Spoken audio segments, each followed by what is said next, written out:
بەفەزلی خوای گەورە ئەمساڵ ڕەمەزانەکەش زۆر خۆش ڕۆیشت. من ئەوەندەی کە متابعەی هەواڵی ڕۆژەوانەکانم کرد ئەوانەی لە ئەوروپا و لە باشوور و لە ڕۆژهەڵات و ئەوانەی پەیوەندیمان لەگەڵیان هەبوو ئەلحەمدوللا هەموو ڕازی بوون بەوەی کە زۆر خۆش و پڕبەرەکەت بوو و دەڕۆژی ئەخیریش ماشەڵڵا مسلمانان زۆر باش بە ئەرکی خۆیان هەستان لە گەاندنی سەرفترەکە بە مسلمانان و دڵخۆشکردنی خەڵکانێک و زۆر منیش دڵم خۆش بوو بۆی کە ئەلحەمدوللا مستەوای مسلمانان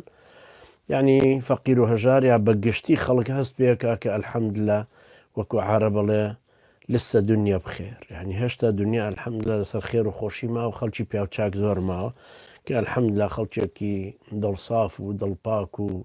چاکساز و ئەهلی خێر تەبەڕوعیان زۆر کردبوو زۆریش گەیشت بە ماڵەکان ئەلحەمدوللا فەزلی خوای گەورەیە هیوادارم ئینشاءڵڵا لە ڕەمەزانی داهاتوو خەڵکەکەمان باشتر و منەظەمتر و ڕێک و پێکتر ئیشەکان ئەنجام بدەن و خوای گەورە ئێمەش ئێوەش سەلامەت و سەرکەوتوو بکات.